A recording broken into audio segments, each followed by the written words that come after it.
یا کسی بھی ادارے میں بیٹھے ہوئے معزز افراد کو ان کو بھی حق نہیں ہونا چاہیے کہ آپ ہماری عزتیں اچھالیں. یہ پاکستان میں سلیکٹو جسٹس تو ہم سنتے آئے تھے, ہوتا آیا ہے, ہم نے دیکھا بھی. ابھی پچھلے دنوں کی بات ہے, آپ نے دیکھا, کل ذکر بھی ہوا, شہید ذوالفقار علی بھٹو کے جو عدالتی قتل تھا, سپریم کورٹ نے اس کو مان لیا کئی دہائیوں کے بعد. تو سلیکٹو جسٹس تو ہوتا تھا, کنٹمپٹ میں بھی بڑا سلیکٹو ہماری عدالتیں اور بہت ہی محترم ججز صاحبان رہتے ہیں. ایسا یہ لگتا ہے کہ اگر آپ کسی پرٹیکولر پولیٹیکل لیننگ کے ہیں سو آپ کو بالکل کھلی آزادی اور کھلی چھوٹ ہے, آپ جو چاہیں کہہ دیں. اور اگر آپ کی پولیٹیکل لیننگ وہ نہیں ہے کہ جو کسی مخصوص نشست پہ بیٹھے ہوئے محترم صاحب کی یا ان کے اہل خانہ کی ہے, تو پھر جناب آپ کو کنٹمپٹ کا نوٹس آ جاتا ہے. سلیم کوثر نے کئی دہائیوں پہلے کہا تھا, اور ایسا لگتا ہے کہ آج کل کے لیے ہی کہا تھا, کہ تم نے سچ بولنے کی جرت کی, تم نے سچ بولنے کی جرت کی, یہ بھی توہین ہے عدالت کی. میری گزارش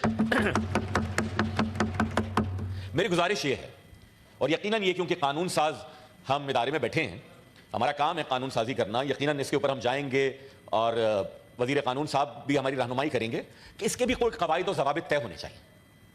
توہین ہے کیا, توہین کس کی ہو سکتی ہے, کس کی ہو سکتی ہے, کس طور ہو سکتی ہے, اس میں میں سزاوار کس طریقے سے ٹھہرایا جا سکتا ہوں.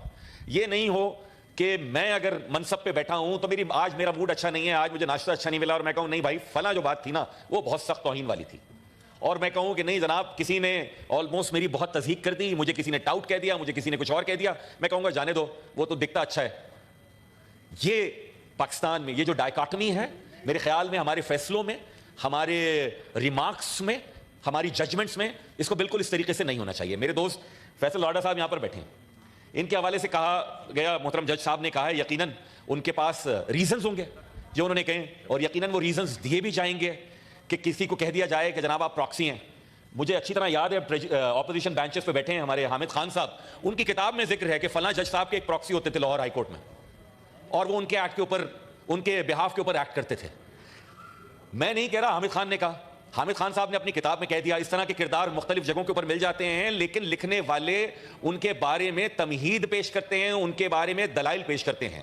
اس معزز ایوان کے ہاؤس کو کہ جو کہ نمائندہ ہے, yes he is proxy to the people of his constituency, yes he is acting on their behalf, yes he is elected to act on their behalf, yet if he is called proxy in a negative manner, تو میرے خیال میں یہ نہ صرف انفرائی بلکہ اجتماعی طور کے اوپر بہت سوال بھی ہے, بلکہ شاید اس معزز ایوان کے بھلے وہ آئل کے کسی بھی طرف بیٹھے ہوں, ان کی عزتوں کے اوپر بھی حرف اٹھتا ہے. یہ ایسا نہیں ہونا چاہیے. میں اپنی عدالتوں سے بہت احترام کے ساتھ جناب ہم گزارش کریں گے. جو میں سلیکٹو جسٹس کی بات کر رہا تھا اور جو اس کے اوپر فیصلے ہونے چاہیے نہیں ہوتے, میڈم ہم نے یہ دیکھا کہ ایک چیف جسٹس اٹھتے ہیں اور ان کو لگتا ہے کہ ون کانسٹیٹیوشن ایونیو میں تھرڈ پارٹی انٹرسٹ کریٹ ہو گیا. جناب ون کانسٹیٹیوشن ایونیو میں اس لیے تھرڈ پارٹی انٹرسٹ کریٹ ہو گیا تھا کیونکہ وہاں بڑے امیر لوگوں کی جائیدادیں, بڑے انفلوئنشل لوگوں کی جائیدادیں, اور ایک چیف جسٹس اٹھے اور انہوں نے کہا نہیں یہ نسلا ٹاور کو گرا دو کیونکہ وہاں امیروں کی جائیدادیں نہیں ہیں.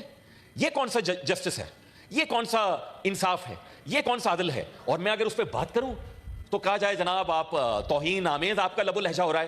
کیا میں لوگوں کے لیے بات نہ کروں, کیا میں لوگوں کے حوالے سے بات نہ کروں؟ میڈم اس ملک کو ایک آئین کے تحت چلایا جا رہا ہے, اس آئین میں آئین سازی اور آئین کو ری رائٹ کرنے کا اختیار اس پارلیمان کے علاوہ کسی کے پاس بھی نہیں ہے. یٹ وی سو کہ ایک چیف جسٹس نے اور ایک 3 رکنی بینچ نے جنرل مشرف کو بھی دے دیا تھا کہ آپ آئین کو جیسا چاہیں ری رائٹ کر دیں. پھر ہم نے دیکھا سابق چیف جسٹس کے دور میں کہ انہوں نے خود ہی آئین کو ری رائٹ کر دیا ڈسکوالیفیکیشن میں, ووٹنگ والے فیصلے میں پنجاب کے. اور تو اور کیا اس پارلیمان کے ارکان کو یہ آزادی ہے؟ یہ لا منسٹر صاحب کی میں توجہ چاہوں گا, سر آپ جید وکیل ہیں, کیا ہمیں یہ لبرٹی ہے جو سابق چیف جسٹس نے کہا کہ اگر کوئی جج غیر شعوری طور پر بھی کوئی نیک نیتی سے فیصلہ کر دے اور بعد میں اس کو احساس ہو جائے کہ اس نے فیصلہ غلط کیا ہے تو اس کو درست کر لے؟ کیا کمال سادگی ہے, کیا کمال, واٹ آڈیسٹی دیٹ واز لائک.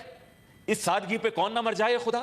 مجھے تو اور آپ کو تو نہیں ہے یہ اختیار کہ ہم اگر غیر شعوری طور پر بھی کوئی غلط فیصلہ کر دیں تو شعوری طور کے اوپر اس کو درست کر لیں. آپ کے اس فیصلے سے پاکستان کی پولیٹیکل ہسٹری میں ڈینٹ آیا. آپ کے اس فیصلے سے جناب پاکستان کے آئین میں آپ کی انٹرونشن ہوئی ہے which is unconstitutional. You never had that particular right. یہاں سلیکٹو جسٹس کی میں بات کروں, بعض دوستوں کی کیونکہ تاریخ جو ہے نا وہ میرے خیال میں 9 مئی اور 2018 سے پہلے ان کو لگتا ہے پاکستان ایگزسٹ نہیں کرتا تھا, تو میں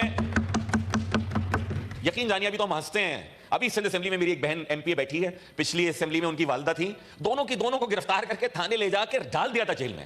ایسا نہیں ہے, پہلی دفعہ نہیں ہوا, نہیں ہونا چاہیے کسی کے ساتھ بھی, لیکن جناب ہمیں خدا کی قسم کبھی یہ لبرٹی نہیں تھی کہ ہمیں آدھے گھنٹے میں 50 کیسوں میں ضمانتیں دیں. ہمارا بھی دل چاہتا ہے کہ کاش ہمارے کیسز بھی پشاور ہائی کورٹ میں یا کسی اور ہائی کورٹ میں لگ جائیں تو ہم بھی وہاں پر لے جائیں گے. وجہ اس کی یہ ہے, اس ایوان کی توجہ میں کراؤں کہ کراچی میں پانی کا سنگین مسئلہ ہے.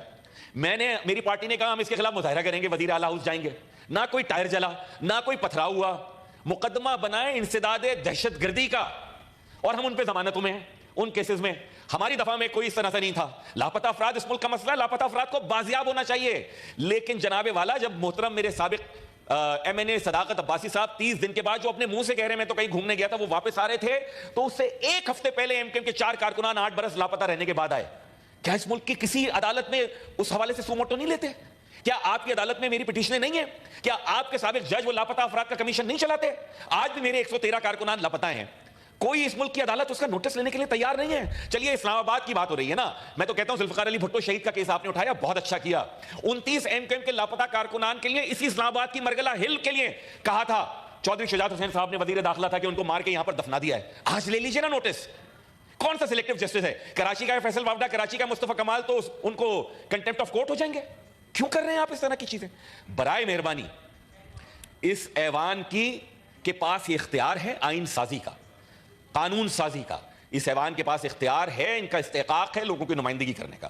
اس ایوان کے ارکان کے پاس یہ ذمہ داری ہے لوگوں کے لیے بات کرنے کی, اور ہماری ذمہ داری ہے نشاندہی کرنے کی کہ اگر اس کانسٹیٹیوشن اور اس پارلیمان وچ از سپریم, پارلیمان مقننہ سے اوپر کوئی ادارہ نہیں ہے, پارلیمان از سپریم, تو وہ اگر if this parliament is supreme then ہماری ذمہ داری ہے کہیں پہ بھی کوئی اناملی ہو, کہیں پہ بھی کوئی انجسٹس ہو, کہیں پہ بھی کوئی سلیکٹیونیس ہو, تو ہم اس کو پوائنٹ آؤٹ کریں. برائے مہربانی آپ کی عزتیں ہماری عزتیں ہیں, ہم نہیں چاہتے کہ آپ کی ہتک ہو, نہ ہم کریں گے. لیکن اگر آپ کی جانب سے جناب سلیکٹیو جسٹس ہوگا اور ڈیسیجنز ہوں گے تو پھر لوگ آپ پہ سوال اٹھائیں گے جو کہ اصل میں آپ کی ہتک ہوگی. برائے مہربانی ایسا نہ کیجیے, یہ میری گزارش. آپ نے بہت اچھا سجیشن دے دیا, پلیز اب بیٹھ جائیے. شکریہ جی, آپ کی لمبی تقریر ہو گئی, آپ بعد میں دے دیں گے جی. جب یہ ڈیبیٹ ختم ہو جائے گی we will give you the floor. نہیں, آپ کی پارٹی سے ہو گیا, I will give you the floor afterwards. جی اس وقت آپ تشریف رکھیں. سینیٹر طلال چودھری آپ بات کریں گے, کیونکہ وارڈر صاحب ان کو بولنے دیں تھوڑا. آپ بیٹھیے, تشریف رکھیے. جی نہیں, ہاؤس بالکل اپنے استحقاق کا, کسی بھی ممبر کا پریولیج جب مجروح ہوتا ہے یا کوئی نوٹس دیا جاتا ہے, یہ ہاؤس ریکگنائز کرتا ہے کہ اپنے حقوق کے بارے میں بالکل بات کی جائے گی. پلیز آپ تشریف رکھیں. شور کرنے سے کوئی مائک نہیں ملے گا, پلیز شروع کیجئے. شور کرنے سے مائک نہیں ملے گا, نو پلیز شروع کیجئے. نے آپ سے کہا کہ اس کے بعد ہوگا. جی بات کیجئے. طلال چودھری صاحب بات کیجئے. بسم اللہ الرحمن الرحیم. میڈم اس کے بعد ہوگا, سب اپنی باری پہ ہوگا. I am sorry. جی بہت شکریہ میڈم چیئر پرسن. سوری نہیں کی. ہاں ان کے 5 سگنیٹریز تھے سرکا, ان کے 5 سگنیٹریز تھے تو 5 بات کر سکتے ہیں. پلیز سینیٹر صاحب, نہیں یہ بعد میں بات کیجئے گا آپ لوگ, آپ کی بات ہو گئی. جی سب کو اپنے وقت پہ موقع ملنا ہے بس. پلیز آپ کے پاس فلور ہے, آپ شروع کیجئے. سندھو صاحب تشریف رکھیں آپ. جی آپ شروع کیجئے. انہوں نے آئین یا قانون کو کیا ماننا ہے؟ پہلے تو جو رولز آف بزنس کا جو حلف اٹھایا اس کو ہی مان لیں. اپنی بات کرنا جانتے ہیں, دوسروں کی سن نہیں سکتے. اور دوسری بات یہ ہے, میں اس پہ کیونکہ توہین عدالت کے معاملے پہ میں ریسیونگ اینڈ پہ رہا ہوں, میں اس کا متاثرہ ہوں, مجھے اس میں سزا دی گئی ہے, تو میں تو یہاں کوئی آپ کے فاضل ممبر بول رہے ہیں, آپ لوگ اپنے ہاؤس کا توقیر نہیں. آپ خانزادہ صاحب آپ اپنے آپ کو ہلکان نہ کریں, آپ کو موقع بعد میں ملے گا پلیز. نہیں یہ آپ نہیں ڈکٹیشن دے سکتی نا میڈم, ہر پارٹی نے اپنا نام دیا ہوا ہے. آپ کیجئے. جی آپ کیجئے. سینیٹر صاحب حوصلہ کریں, بات کریں. میں تو کرنا شروع کرتا ہوں, پھر آپ ان سے بات. دیکھیں گزارش یہ ہے کہ میں کوئی یہاں تقریر نہیں بلکہ اپنی آپ بیتی سنانا چاہتا ہوں کہ کس طرح پاکستان میں پولیٹیکل ورکرز کے ساتھ سلیکٹیو توہین عدالت کے کیس لگتے ہیں, ایکویلٹی کا کوئی قانون نہیں, اور کس طرح خاص لوگوں کو, خاص کارکنوں کو اس کا نشانہ بنایا جاتا ہے. پاناما کے کیس چل رہا تھا, اس کے دوران میں اپنی پارٹی کو ریپرزینٹ کرنے کے لیے اور عدالت کی کارروائی دیکھنے کے لیے جایا کرتا تھا, اور یقیناً وہاں جا کر جو بھی وہاں بات ہوتی تھی باہر آ کر میڈیا سے بات کرتا تھا. I've already said I will give the mic. جو بعد میں ڈسکشن کے بعد جس نے بات کرنی ہے بے شک کرے. ذیشان کو میں فاضل ممبر کو کہہ چکی ہوں, اگر آپ سننا نہیں چاہ رہے تو میں کچھ نہیں کر سکتی. میں بار بار کہہ چکی ہوں, آپ پلیز, یہ پارٹی ڈیبیٹ ہو رہی ہے, one person is speaking and affected parties. جی سینیٹر صاحب. جی بہت شکریہ. نہیں بلال صاحب, پیپلز پارٹی سے ہو گئی بات, آپ بعد میں کیجیے گا. جو آپ ان پر پی ٹی آئی پہ لاگو ہوگا آپ پر بھی ہوگا. جی ہمارے جو اپوزیشن کے فاضل رکن ہیں یا اراکین وہ سن نہیں رہے تھے. چیئرپرسن, میں نے تو یہ کہا ہے کہ میں کوئی تقریر کرنے کھڑا نہیں ہوا. میں اپنی آپ بیتی اس ہاؤس کے سامنے رکھنا چاہتا ہوں کہ ایک سیاسی کارکن کے طور پہ میں ایک لا گریجویٹ ہوں, ایک مڈل کلاس سے ایک سیاسی کارکن ہوں. کس طرح مجھے اسی توہین عدالت کے قانون کا نشانہ بنایا گیا صرف اس لیے کہ اس وقت کے حالات میں میں اپنی لیڈرشپ اور ایک نظریے پہ کھڑا تھا. پاناما کا کیس جب شروع ہوا تو عدالتی کارروائی دیکھنے میں وہاں جایا کرتا تھا, اپنی پارٹی کو ریپرزینٹ بھی کرتا تھا. عدالتی کارروائی کے بعد یقیناً باہر میڈیا سے سوال و جواب ہوتے تھے, ہم اپنی بات کرتے تھے, اپنی رائے کا اظہار کرتے تھے. اور اس وقت یعنی میرے توہین عدالت کے نوٹس سے کوئی 6 مہینے پہلے اسی بینچ کے ایک محترم جج صاحب جو رکن تھے, اعجاز الاحسن صاحب, انہوں نے کہا کہ ہم پہلے ذرا وزیر اعظم کو سارٹ آؤٹ کر لیں, اس کے بعد یہ جو باہر جا کے بات کرتے ہیں ان کو بھی سارٹ آؤٹ کریں گے. یہ آغاز ہے. اور اس کے بعد اس کے میرا نوٹس, میں وہ پوری کیس فائل آپ کے سامنے اس ہاؤس کے سامنے رکھنا چاہتا ہوں. کس بات پہ لیا گیا کہ ایک جلسہ عام جس میں نے تقریر کرتے ہوئے یہ الفاظ کہے کہ ان پی سی او کے ججوں کو نکالو, یہ انصاف نہیں دیں گے, اور بڑے زور سے کہے کہ پی سی او کے جج, کسی لافل جج کا نام یا کسی لافل جج کی میں نے بات نہیں کی, لیکن جن لوگوں نے پی سی او کے حلف مشرف کے ترلے منتیں کر کے, جس میں کھوسا صاحب بھی شامل تھے, ثاقب نثار بھی شامل تھا, اٹھائے تھے, انہیں درد فیل ہوا. مجھے توہین عدالت کا نوٹس ملا. اس توہین عدالت کے نوٹس میں پورے پاکستان میں کوئی وکیل جو بڑے بڑے نام ہیں, آج وہ جج ہیں, میرا وکیل بننے کو کوئی تیار نہیں تھا. کہ اس لیے کہتے تھے کہ کیس تو بالکل اس میں کچھ نہیں ہے, توہین عدالت تو بنتی نہیں ہے, لیکن ہم عدالت کو ناراض نہیں کر سکتے کیونکہ ان کا موڈ خراب ہے آپ کے بارے میں. اس میں وہ جج صاحبان کے میں نام نہیں لینا چاہتا, آج جج ہیں وہ. اور اس صورتحال میں ہماری قیادت نے بات کی آسما جہانگیر صاحبہ سے. انہوں نے کہا کہ وہ کیس لڑیں گی, لیکن وہ کیس پیش ہونے سے پہلے اسی فون کانفرنسیشن میں اس کے گواہ اعظم نذیر تارڑ صاحب بھی ہیں, وہ وفات پا گئی. اس کے بعد بھی مجھے 2 تاریخوں پہ کوئی وکیل نہیں ملا.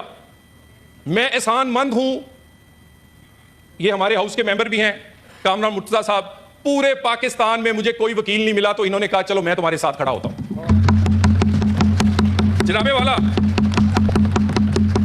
آپ یہ دیکھ لیں کہ میرے جیسے کے لیے کوئی معافی نہیں تھی. چیئرپرسن صاحبہ, پوری دنیا میں توہین عدالت کا قانون جس میں سکینڈلائز کرنا ہے, ریڈیکیول کرنا ہے, یہ مہذب دنیا میں ختم ہو چکا ہے. اس والی سائیڈ مہذب بھی ہے, یہ ختم ہو چکا ہے. لیکن آج بھی ہم 19ویں صدی کے وہ سارے ہتھ کنڈے صرف اس لیے استعمال کرتے ہیں کہ لوگ اپنی بات نہ کہہ سکیں. مجھے بتا دیجئے, یہاں پر بہت سارے وکلا اور ہمارے یہ اپوزیشن سے یہاں پر ہیں, کیا یہ قانون ختم نہیں ہو چکا؟ کس مہذب دنیا میں سکینڈلائز کرنے کا عدالت کو آج بھی توہین عدالت سے اراکین اسمبلی نہیں, کسی عام آدمی کو بھی وہ نوٹس نہیں کرتے, اور یہاں پر چن کر نوٹس کر دیا جاتا ہے. توہین عدالت تو میرا نہیں خیال کہ میرے جیسے کسی سیاسی کارکن کو سزا دینے سے کوئی عدالت کا وقار بلند ہوگا. یہ تو جنہوں نے آئین بنانے والوں کو سزا دیں گے تو وقار بلند نہیں ہوگا, آئین توڑنے والوں کو سزا دینا. فیصل واڈا صاحب, میں تو ان کے ساتھ ٹاکنگ ٹرمز پہ بھی نہیں تھا, میرا ان سے اتنا شدید اختلاف ہے. میرے اس سائڈ پہ بھی فاضل رکن بہت سارے موجود ہیں, اور ان کے وہ لوگ بھی جس میں رؤف حسن صاحب اور باقی انہوں نے ریسنٹلی گفتگو کی ہے, وہ زیادہ توہین عدالت کے زمرے میں آتی ہے. لیکن میں سیاسی کارکن کے طور پر وہ بزدل نہیں ہوں کہ اپنے مخالفوں کو میں کہوں کہ ٹیکنیکلٹیز کے پیچھے چھپا کر نااہل کیا جائے. سیاست کا مقابلہ سیاسی میدان میں ہونا چاہیے. اور یہ کہتے ہیں جی پرسنل ایجنڈے پہ بات ہو رہی ہے, کیا پرسنل ایجنڈا ہے؟ یہ جو پارلیمنٹ ہے کہتے ہیں مدر آف انسٹیٹیوشنز ہے. اس کی توہین کب نہیں ہوئی؟ ہمیشہ ریسٹرین کا مظاہرہ کیا اس پارلیمنٹ نے.